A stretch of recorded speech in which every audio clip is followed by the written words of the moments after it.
Hi, it's Trixie, and here's my must-see homosexual queer film list.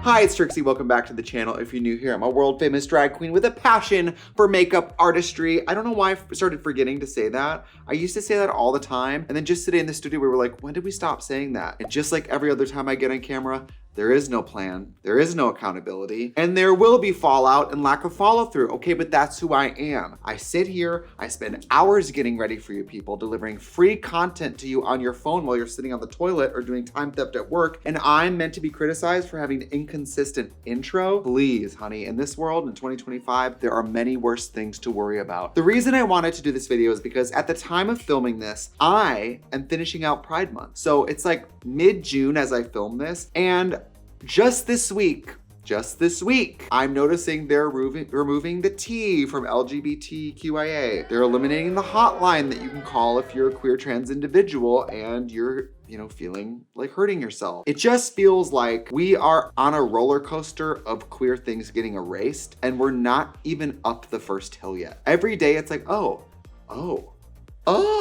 Without being too emo, I just thought, like, I'm 35. Some of you who watch me are probably whatever age you're deciding that you might be queer, which is, some people come out later in life, some people figured out very early. I knew by like 5 years old. And it did not take the Trixie Mattel Criterion Collection list of queer movies to make me gay. I mean, it probably would have helped. It would have given me some, little direction. Okay, would have figured out, what kind of clothes I should wear, whatever. But I thought that since Pride Month is ending, and I'm assuming that this queer content is gonna get harder and harder to come by, it might even feel like it's vanishing off your algorithm right in front of your eyes. I don't know, okay? I just thought, what if I informed you that there are many queer films that you can watch any time of the year. Most of them I never saw till well into post-college, adulthood. And I thought, what if I gave you some of my favorites to think about? Now, this is not comprehensive. Mind you, I am a, half white, half Native American person from a trailer in a small town. What I'm exposed to, I learned these movies through boyfriends. I learned these movies through other drag queens making these references. I learned these movies through older queer people telling me, oh my God, you have to watch this. I put together a little list. I mean, this wasn't researched by a team of scientists. This was not me really going through every movie I've ever seen. This is me over the last week going, I'm gonna add that to the list. Oh, I'm gonna add that to the list.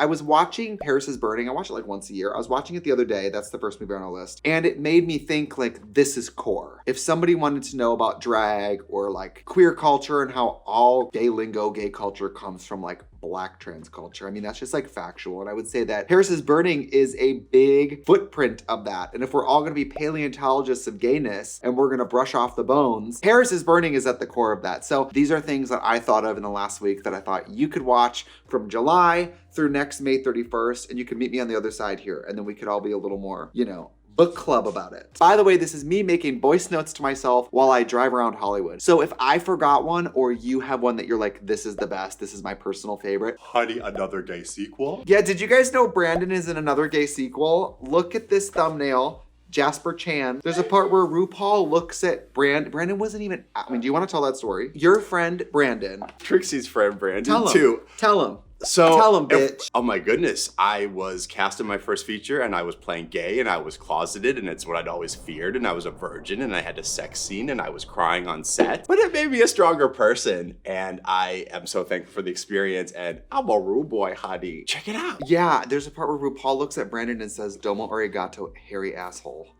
And Brandon's cried a lot during Sex Sense, so it's kind of all worked out. Very much so. Thanks, girl. Go support Brandon. Go watch that film. It's kind of a trip. If you guys think Brandon is trim now, that bitch was a goddamn plastic fork in that movie. She is 2 ounces. She has a little 8-pack in a Speedo that looks like a fucking cocktail napkin. You guys go watch it. It's so crazy. That first movie, Another Gay Movie, is so great. And the sequel is even crazier. I wouldn't say it's exactly Paris is Burning as far as imprinting on the culture, but it's a nice reflection of this pocket of time in American history where things were allowed to get a little gayer. But anyway, let's get into the real list. Let's consider that an honorable mention.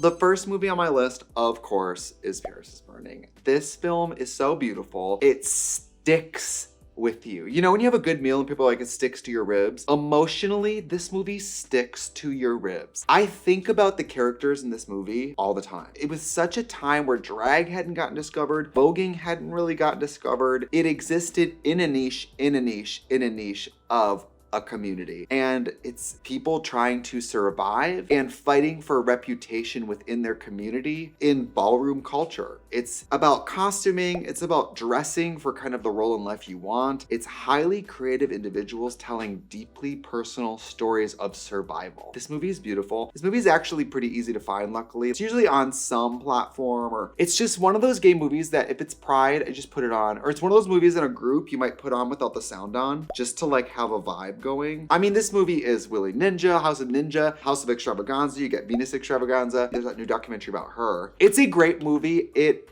is crazy that at the time, documentary filmmakers took real notice of a very interesting unearthed art community, basically dug into it with respect. Like when I watch this movie, what I actually appreciate about it for how old it is and how like shoestring budget it is, these people's stories are being excavated from a place of what I really feel when I watch it is like very respectful. Love this movie. I mean, I will tell you, I was doing drag for years before I even saw it. I think probably for a lot of drag queens now, they don't even know this movie, or they know about it from older gays yelling at them to watch it. I'm just telling you, watch it. It's a true like snapshot in time. It's a group of people who moved the world forward for all of us. And I'm so happy this movie exists. Without this movie, we might really have never known about some of this. And it's a female director. Get into that. That's probably that compassionate vibe you pick up on. If you watch Drag Race and you've never seen this, you do deserve to go straight to hell. That's all I'm gonna say. All right, up next, this movie is also kind of a drag movie. It's kind of the drag movie. To Wong Foo. We actually on this channel did like a react to Wong Foo, I think a few years ago, just because, I mean, this is another movie that like, if somebody at a function is like, should we put on To Wong Foo? Everybody says yes. This movie is about 3 working drag queens who decide to go on a road trip across the United States. Their car breaks down in a small town and they get assaulted by a police officer. And they decide to hide out in small town flyover state America to wait for their car to get fixed. And I guess, not to be spoilers, they discover that something I've always felt, which is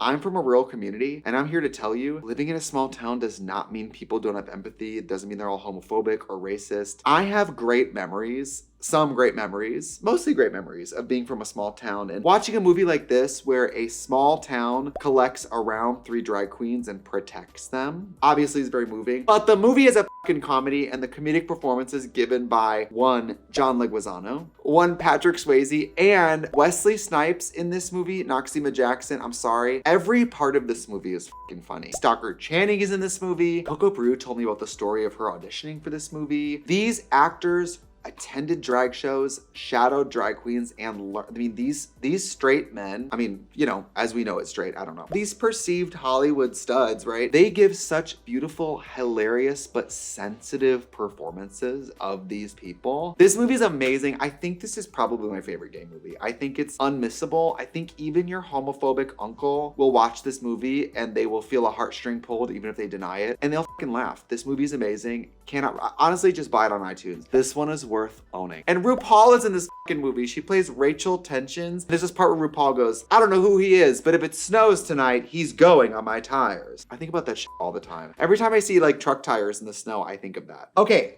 The next movie is a little more off the beaten path. It's a documentary film called Small Town Gay Bar. When I was in college, I was in musical theater school, and obviously some of the theater and music professors were homosexual gay men. And they would have us all over to their house, all the gays, and they would have like a mandatory, well, not mandatory, but like a suggested viewing. And when you're 18, 19 from a small town, when the real adult gay people tell you to sit down and watch a movie, you fucking listen. So I remember sitting down in my instructor's home and we watched Small Town Gay Bar. This documentary, Small Town Gay Bar, is about 2 gay bars in the deep South, and it really is about, in rural areas, what a queer space means, why it matters. And it interviews drag queens, patrons, bartenders, interviews people in this community about what this space means to them. And honestly, interviewing people who probably aren't even out in their county, who drive great distances to be in a small honky tonk where they're accepted. It's kind of the epitome of why gay bars matter. It's a place where these people who have secret lives, secret relationships, normal jobs, they can go connect, be affirmed, and then go back to, I mean, I can tell you this, when you're young and gay and you're not out, a gay space like that feels like you've been holding your breath and you get to like, And then when you have to go back to your normal job the next day, you have to take a deep breath and hold it again until the next weekend. You're just dedicating a percent of your brain's CPU to lie. Part of you is just lying full time. You know that part in X-Men? Remember Jennifer Lawrence, Mystique, but they're like basically telling her, you look normal, but we know that you're blue. And why are you wasting a percent of your like energy all day pretending to look like a normal person when we know that your normal self is different? And like that always stuck with me as a queer person. Like when you're closeted, you burn energy, you waste energy having to style step and like cookie cut yourself. You have to remind yourself what people around you don't know. You have like a running ledger of who in your life knows things about you. Straight people, I want you to really think about that. Like we operate from a place of playing characters. And I would never do that. I think it's weird to dress up as somebody else. I love this movie. It's very humble. The filmmaking, it's very, run and gun. I'm sure it was, many of these documentaries are 2 or 3 people. We made Moving Parts. It was 2 people, 1 person running a camera, 1 person running sound. There's a high level of intimacy in this movie that I think is really beautiful. These subjects really let us in, and the filmmakers just let them tell their story, which is, I think, what good documentary filmmaking is. It's kind of like, get out of the way and let the people tell you what's going on, I'm gonna speed through a few of these. So the next one is Hedwig and the Angry Inch. I lied, I can't speed through it. I love this musical. John Cameron Mitchell developed this character and developed this musical about a drag queen rock persona, a queer person who's had a botched gender confirmation surgery so that they could immigrate to the United States, and then they get divorced, and then they meet a young artist they connect with, who they start writing music with, and then the whole song catalog gets stolen and the person becomes famous. It's really moving. There's a song called Origin of Love. I could cry about it thinking about it. And Hedwig sings about basically what love is, kind of like as a fable, and sings this story about how people used to be joined together, and then the gods got mad at us and split us up, and love is finding the other half, the person you started life connected to. Like, you were meant to be connected. And I do think real love feels like that. And oh my God, when I watched that movie, those opening notes, like instant crying. I can't take it. And at the darkest times in my life, where I've been broken up with, where I've been having to get in drag and I feel like that song Wig in a Box, I feel so seen. There's something really sad about feeling like shit getting in drag. It's so pathetic, but there's something about drag that no matter how bad you feel can truly be your lifeline. I love this movie. John Cameron Mitchell probably is sick to death of homosexuals walking up to him crying about how it changed their life. This movie changed my life. I saw it when I was 19. I just moved into my first apartment, sophomore year of college. The makeup influenced me so much. Like, that was the first time I'd seen someone do lines on the cheek, really. And Hedwig has this contour that's like pink lines up under the cheekbone. The makeup and wigs in this movie, the questions about identity, the questions about what we give up to be with someone, and honestly, the feeling of the humiliation of loss, the humiliation of a relationship having you land on your face, the feeling of being pillaged, the feeling of your life and your artistry being treated like a snatch and grab. I love this movie. It has so many themes, it's hard to touch on all of them, but musically, this eats. The costumes eat. This one is also worth buying, I think. Up next, But I'm a Cheerleader. This movie's fucking great. You have RuPaul, you have Natasha Lyonne, Michelle Williams, Melanie Linsky, Clea Duvall, Kathy Moriarty is in this. This movie is about Natasha Lyonne realizing she's a homosexual. Her family ships her off to, I think it's called True Direction, which is like a conversion therapy place. And it's a very light, poppy, like comedic take on conversion therapy. I mean, they have these like young lesbians wearing all pink and like scrubbing floors. And they have these like young gay men playing football and fixing cars wearing all blue. It's a beautiful to look at film. It's so funny. There's this part where Natasha Lyonne realizes she's a homosexual and she starts saying I'm a homosexual over and over again and just starts crying. There's a nice love story element to it. And honestly, it tells a very sad truth, which is, conversion therapy is very damaging and horrible. And it's so egregious and stupid sounding that it kind of does make for a great comedy. You cannot fucking send people to summer camp and have them come back with a different sexuality. You know what I mean? Like, when you get past the fact that it's traumatic and this has really hurt people, I know people who've been through that and it's traumatic. And when you get past that, the whole premise of sending your kids away to turn them ungay is so ridiculous that it actually makes for a great comedy. It's refreshing. And as you guys know, Clea Duvall is fucking hot. I don't care who you are. I don't care what your sexuality is. Clea Duvall has always been hot, okay? I haven't been attracted to many women. Clea Duvall, She's got me. Movie's stacked, and everybody is good. Worth watching every single Pride. RuPaul plays a conversion camp counselor with a shirt that says like straight is great or something. And the whole movie, he's horny for guys. Okay, The Birdcage. You got Nathan Lane, you got Robin Williams, you got Gene Hackman, you got Diane Wiest, Hank Azaria as like their houseboy best friend Agador. Oh, Callista Flockhart is the daughter. Christine Baranski is in this. This movie's super gay. Basically, this guy is like, hey, I have 2 dads. I want to bring my girlfriend home and I want you to meet her parents, but I haven't told them you guys are gay. You guys, Robin Williams, rest in peace, eats in everything, really fucking eats in this movie. There is a scene where Robin Williams has to turn to the love of his life, who's a famous drag queen at this bar they own, and tell him he needs to not be gay for when the family visits. And that's really treacherous and like difficult. I can't imagine being asked that. And by the way, I'm not fucking capable of that, so don't ever ask. This movie is so funny. There's so many, and then spoiler alert, Miss Thing, Nathan Lane is like, fuck this. And she gets in drag and pretends to be, I believe, the mother. And these conservatives can't tell. By the way, I love in movies when like you don't know it's Mrs. Doubtfire. You can't tell this not a real old lady. I love shit like that. Something about the 90s, everything could be solved by a costume. Robin Williams is incredible in this movie. Nathan Lane is incredible. Everybody's incredible in this movie. Love this movie. This is also worth buying. I'm spending all your money for you. This is worth buying. And rest in peace, Gene Hackman. It's the magic of Hollywood is that these people are gone and we get to just be present with like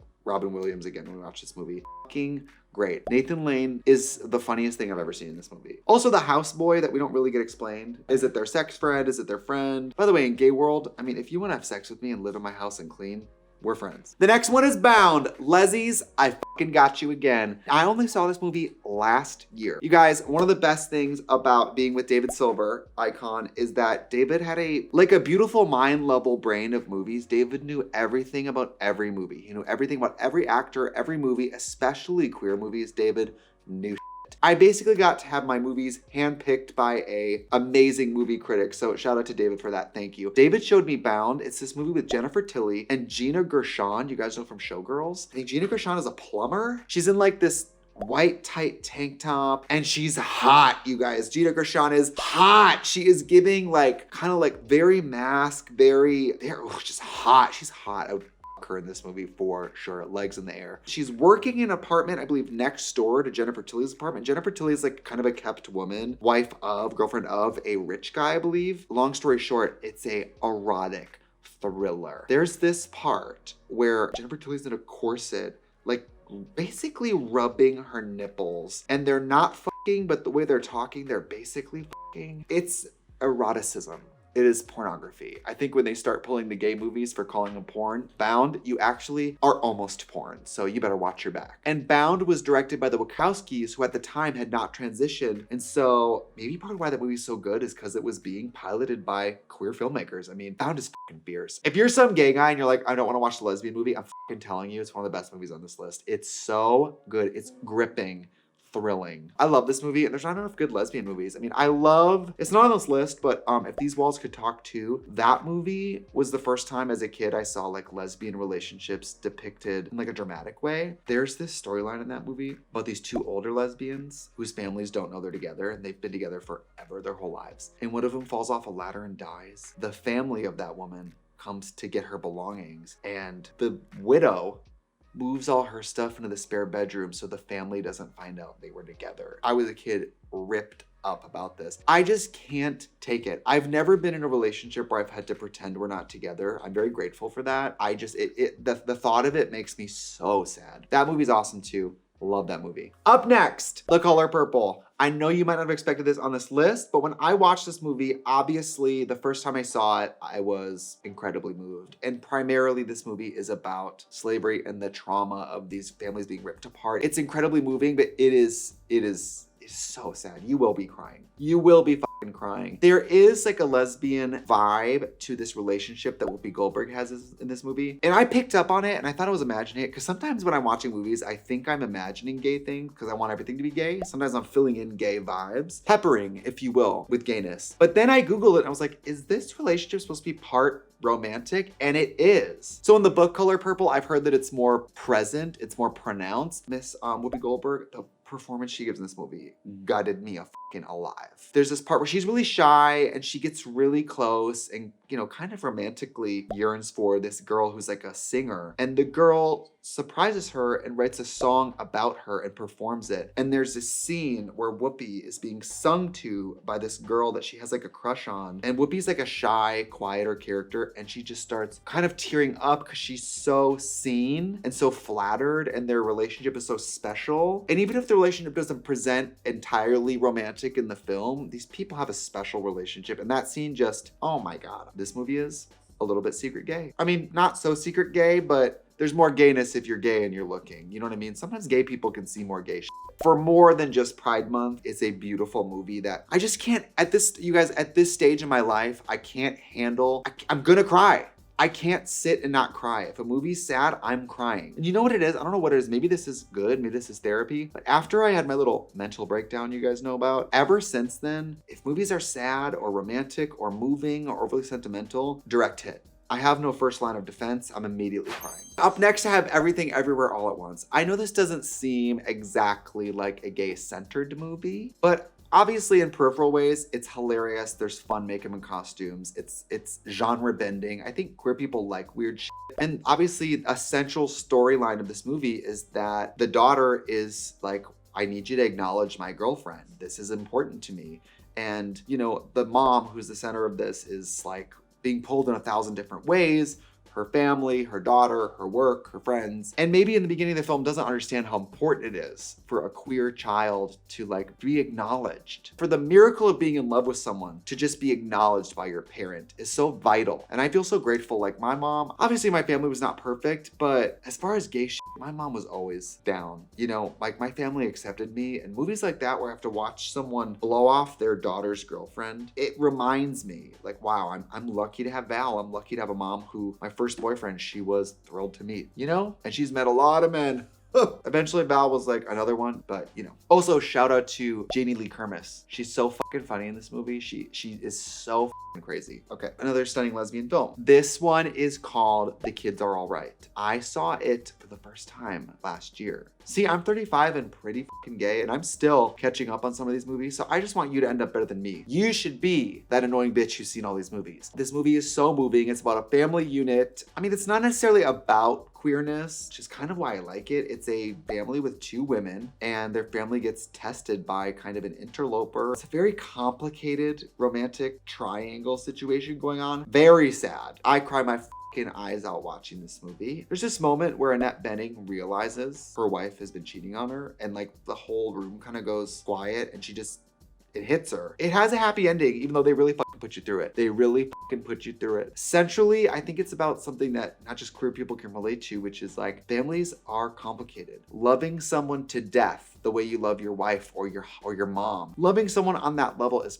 fucking complicated. It can be hard, but you don't really have a say in the matter. You show up for each other. All right, how the could I forget Priscilla, Queen of the Desert? I love this movie. This is an Australian film. They actually showed it at the Hollywood Forever Cemetery for Cinespia, and I got to go introduce it. This movie is about some drag queens who are going on a road trip who run into car trouble. This makes me think drag queens should never go on road trips. It's always drag queens getting marooned somewhere. It's in like the middle of Australia, which I've been to Australia. I've not spent much time in rural Australia. I know it's a whole different beast. It's about these drag queens on a road trip in this giant bus they call Priscilla, Queen of the Desert. They're facing off with townies. They're facing off with each other. There's violence in this movie. There's great depictions of trans people in this movie. Hugo Weaving plays a gay person in a way that so 3D in color. I was like, am I gay? Like he outgayed me, I think. They depict drag in a very real way where it's kind of demeaning and inflammatory, but kind of fabulous. And the sisterhood of drag, I think, is really well depicted, where these people are sisters, they're frenemies, they have each other's backs, but they are at each other's throats. And it's kind of what it's like to do drag sometimes. Also, Hugo Weaving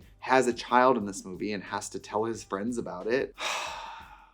Gay people have it rough. These movies are always about these people having to deal, you know? And when you're a gay person and you're dealing, it's just nice to see somebody else deal and be like, okay, it's not just me. Up next, okay, the next two are emo type, emo sad. Okay, the next one is The Normal Heart. I watched this the other day. By the way, this is one of my only real credits in theater. If you Google it, I'm in like a small 100-seat like theater production of The Normal Heart. And I have been in the play, but I was young and I kind of barely remembered. I knew what it was about, but I really didn't really remember all these scenes until I watched the movie again. And Mark Ruffalo is so handsome. Matt Bomer's gorgeous in this. Even at the scenes where he's, you know, very ill and it's so sad, he's still gorgeous. Julia Roberts is great in this. Jim Parsons is amazing in this. Jonathan Groff is great in this. This movie is amazing. The cast is incredible. This is a play written by, I believe, don't tell me, Larry Kramer. He wrote the book Faggots. This movie is beautiful. It's based on the play. It's about the outbreak of HIV/AIDS in the 80s in New York. And it's about how, you guessed it, no one helped. The government didn't help, the mayor didn't help, the city didn't help. And it allowed a outbreak to become a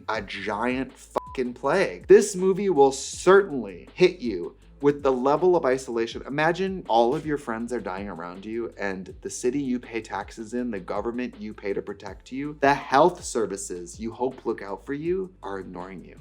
They don't care if you live or die. They don't believe that your community deserves salvation. It's so sad. And it's so parallel to the truth of what really happened. One of the things I think about the most that I still think about is like the central character, Ned, Mark Ruffalo. It's like he's angry. He's pissed. He feels like all of his friends are dying and no one cares. But he's so hot-headed, his friends feel like he's kind of a liability because, I don't know, I mean, in the 80s, you know that the president himself isn't gonna like, you know, helicopter in and help the gay community. But at the same time, it's like, how do you try to work with these systems that are designed to ignore you? I mean, it's really, really sad. Oh, it's sad. Cried my eyes out the other day watching it. I had forgotten this particular scene where Felix is super sick and he's sitting on the floor and his partner, Mark Ruffalo, comes home and finds him on the floor and he's just feeling like he's gonna die, and what's the point of trying to eat healthy? And they have this blowout because you have a partner dying and a partner who is trying to accept that their partner's gonna die. This movie, I'm gonna be honest, I don't think I can watch this movie again anytime soon. It was too much. It was too much. Another movie not on this list that could be on this list, let's put it on the list. Brokeback Mountain, I can't take it. I saw it when I was 17. I won't be watching it again. It fucking wrecked me. I remember I went in high school with my friends Amber and Rachel, and we went to see this movie, and afterward, we were gonna go to the mall, we were gonna go whatever. We walked to the movie theater and we were like, should we just go home? I mean, you can't really go enjoy yourself after that movie. You watch it, you cry, you go to bed. You need a restart. That movie's also too much. I came out of it. It's so beautiful and so sad. The late Heath Ledger gives, I mean, a performance that Jake Gyllenhaal. Michelle Williams is in this too. Michelle Williams loves her gay movies. We also have Anne Hathaway in this in a really good blonde wig, and she shows her breasts. It was the movie that made me go, you have one life, jump in. You have one life.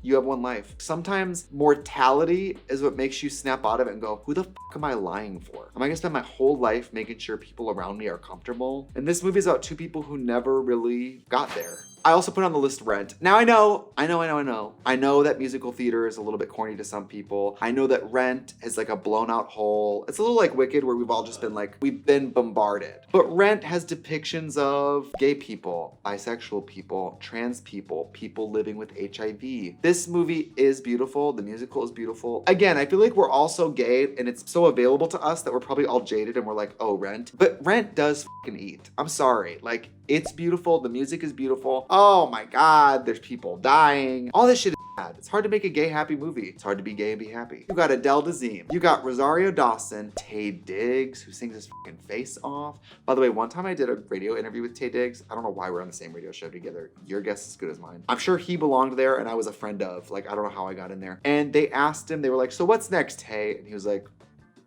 comedy.